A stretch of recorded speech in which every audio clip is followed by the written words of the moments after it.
மறக்காம சர்ப்ரைஸ் பண்ணுங்க. Thank you. Okay. Now the second of these inspiring games comes from the Austrian Team Championship in 2007, and this particular game is between a guy called Polzin, who's graded 2470, and he's playing a guy called Shengalia, whose grading is 2523.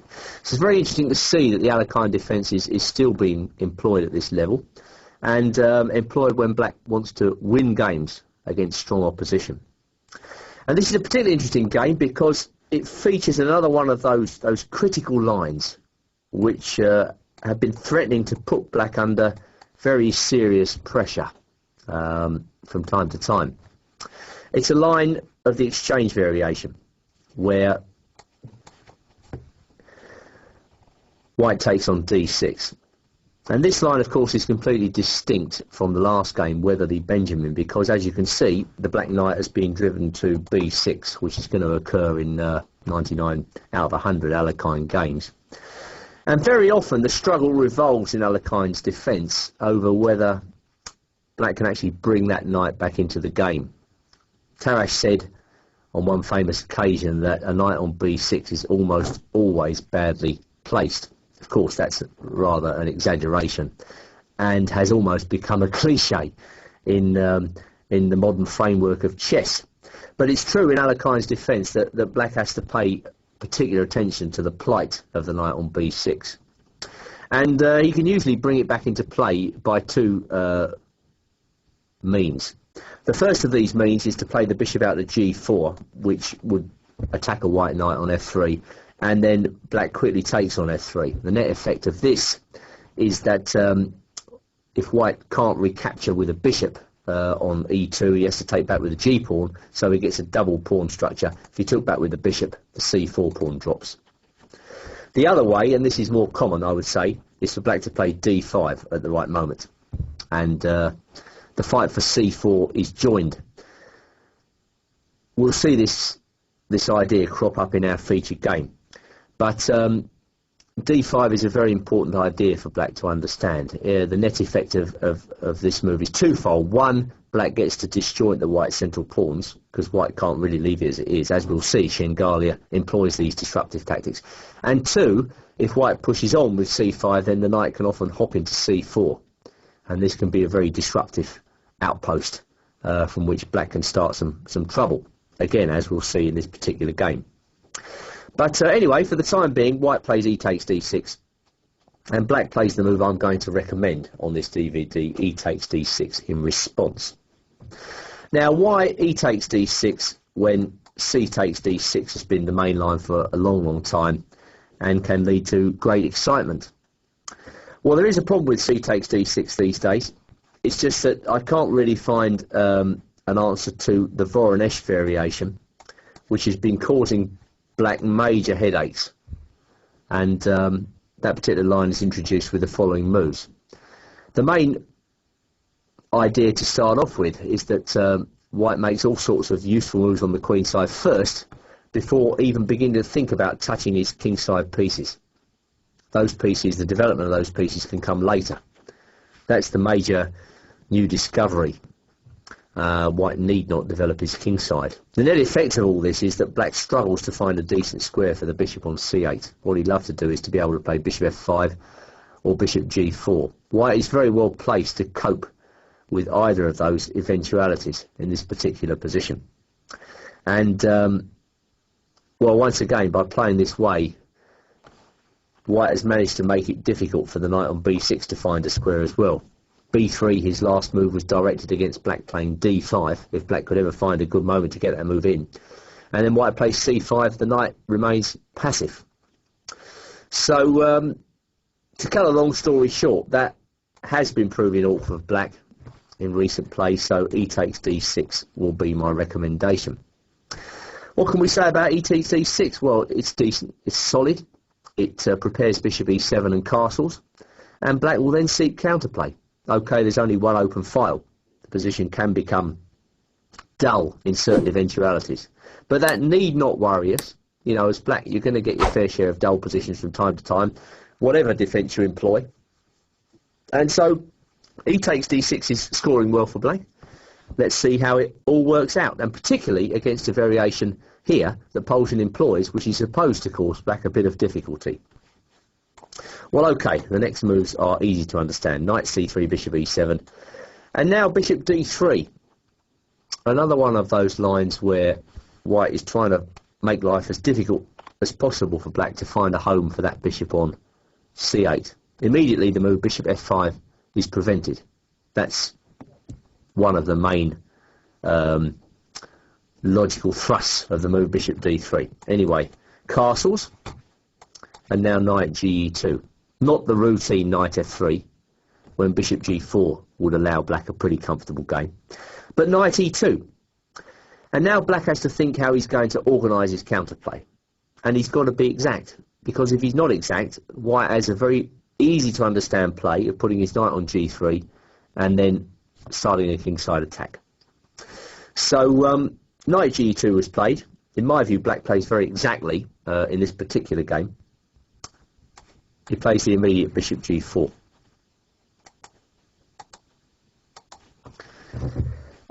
And now that kind of puts the question to white as to what he should do. Well, in the game, Poljan plays queen to c2. In order to understand that move, we should just drop back one turn and consider what happens if white hits the bishop straight away. There are many players out there who would play h3 in this position. After that, I think black's idea is to go bishop h5. And then when the bishop reaches g6, black is effectively neutralising the bishop on d3. White would like to play knight f4 in this position, so perhaps that's one of the motivations behind white playing queen to c2 straight away. Of course he can't do it now. If white wants to play knight f4, he can actually do it after the move bishop to after the move f3, excuse me, when black has two interesting options. After that move he can either play bishop to h5 followed by bishop g6 as directed, although in that line he's got to cede the two bishops. After knight takes g6, h takes g6. I mean, you may or may not like this position, but perhaps more accurate after f3, if we just drop back, if I can get the clicks right on the mouse, is bishop h4 check. And this is a rather disruptive move, which we're going to see an instance of in the game, because of course if white plays g3 here, black can take on f3, and then he's justified the position of his bishops. So there are some interesting possibilities for you. Now if we go back to queen to c2, I think white's hoping to have his cake and eat it, if you like, after that move, because, well, he's forcing a concession. That's what he hopes anyway, in the sense that he's attacking h7, black's got to defend it. So when Chengalia plays g6, as he did, then the possibility of the move of the bishop to g6 is no longer available. So white is hoping to improve on the earlier lines by playing the immediate queen c2. But queen c2 has its downsides, because when I look at this position, I see the bishop and the queen lined up, and then, well, knight c6 to b4 starts to make a lot of sense to me.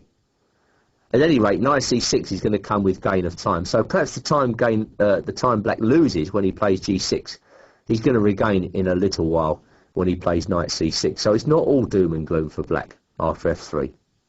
Also after f3, I see a big fat juicy square there on e3, a weakness, and I'll be hoping to exploit that as the game goes on. So to cut a long story short, this is a double-edged position. It could go either way.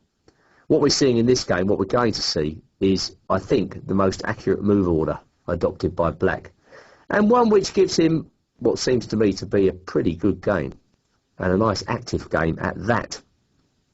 So f3 was played, and now, by analogy, bishop h4 must be the most dangerous move, because it forces white to play knight g3 if he doesn't want to move his king. And now black gets the opportunity to play another free move, if you like, rook e8 check.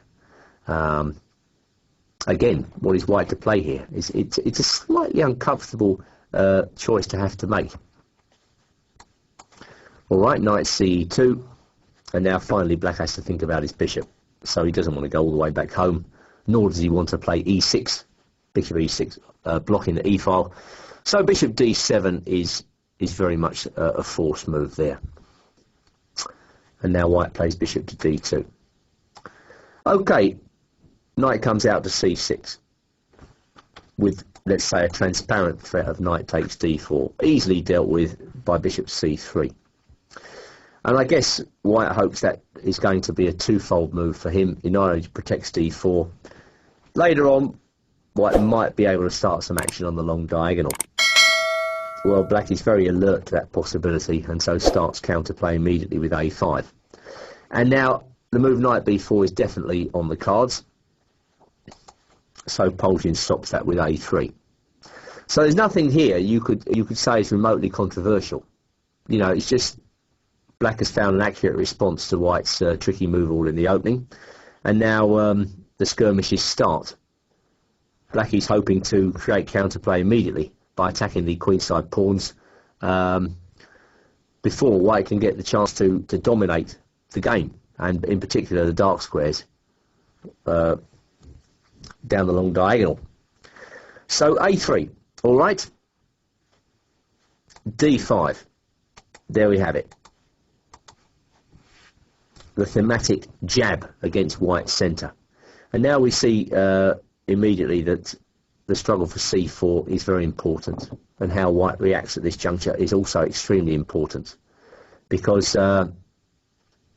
this is really the most critical moment of the game so far. If white reacts poorly, then he could easily allow black just to simply take over the whole position.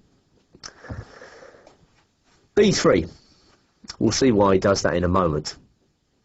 Now, just going back to d5, I suppose c5, knight c4 has to be considered.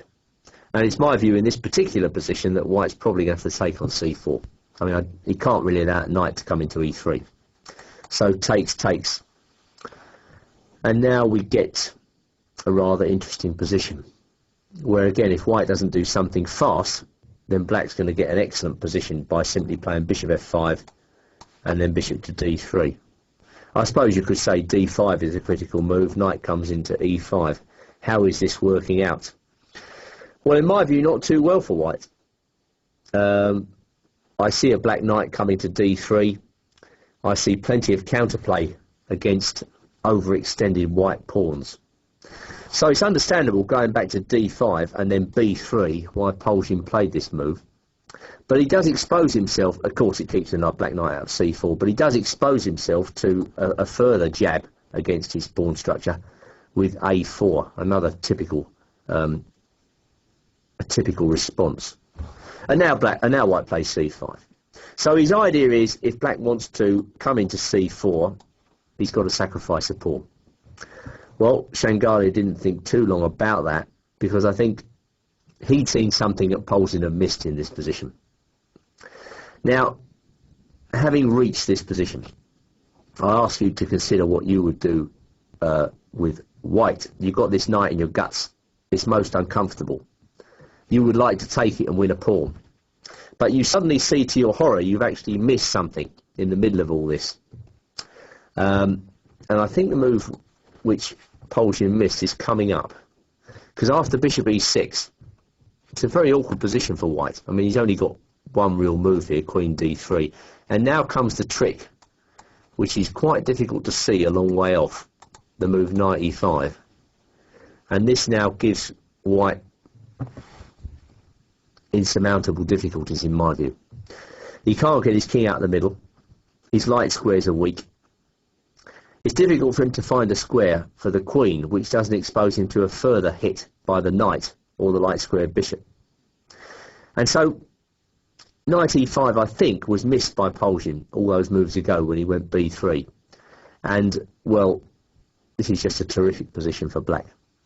The white knights are pinned, he's got pawn weaknesses. The extra pawn is never going to make itself felt, because what black's just going to simply win with a crushing middle game attack.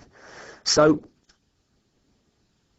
you can see why Polzin didn't go in for this. If we just go back to knight c4, in fact, white reluctantly had to choose another move here. He castled. But that couldn't have felt right. What did black play next? Of course, he occupied the e3 square. And this is why it didn't feel right for white to castle, but he was probably forced into it. Yeah, I mean, that knight on e3 is just a giant. It's really fouling up the whole white position. And now white's challenge, of course, is to find decent moves for his pieces. And when you look at the position, it's hard to see moves. Rook c1 looks ludicrous. If he plays rook e1, his knight on g3 is still pinned. So we can understand white's next move, rook fb1. But boy, does that move look uncomfortable. There's a traffic jam on the queen side, and I'm not so sure how white gets his pieces out. It's going to take an age before white can coordinate his pieces. So anyway, it takes good play to prove it. Rook b8 was a modest move on the face of it, but Shengalia has pretty ambitious designs on the position, as we will see. White's queen is uncomfortable in front of the rook, so Polzin repositions the queen, queen d2. But now comes a real shocker, and a move, I think, which elevates this game far above the norm in terms of excellence. And here it comes, a bishop to h3. And again, I ask you to put yourself in white's shoes. How would you feel if you were confronted with that move at the board? I'm pretty sure you'd be horrified in the first instance. And I wonder if Polzin saw that move too. Or whether, you know, he just felt, well, I've got to this position, I can't do anything about it. I've got to accept it and hope that I can defend. But it really is a bone-crushing move, because white's got to take, or g2 drops. There's no good way of defending g2. But then the queen comes into f3. And once again, white's forced to make a move he doesn't really want to make in view of the crushing mate threat on g2. So knight c1 is just about force. But again, what a horrible move to make, blocking in the concentration of pieces on the queen side. Now the white rook's completely out of the game. Black gets to take virtually all of white's pawns in this position with check. Another one bites the dust. King g1 was played. Queen g3 check. King h1. Now a really excellent move. A lovely finishing touch, which again I think confirms what a great game this is. Rook to e6. I really like that move. You know, that is, again, tough to see a long way off. Black's queen and knight are obviously a terrific attacking force, but to finish the job, black needs to include another piece in the attack. So rook e6 fits the bill. The simple threat, is g5, and then rook h6 checkmate. If white goes queen to h2 in this position, black can check, and then maybe bring his rook into play via f6. At any rate, white's not going to survive for long. After rook e6, going back to the game, white tried knight b3, desperately trying to get his rooks into the game. But g5 finished an extremely well-played game by Shengalia. And seeing no defence in this position, white resigned. So a really excellent demonstration of black dynamics. And now that it's time to get into the nitty-gritty of our repertoire, I'll leave you by hoping that you enjoyed that game as much as I did.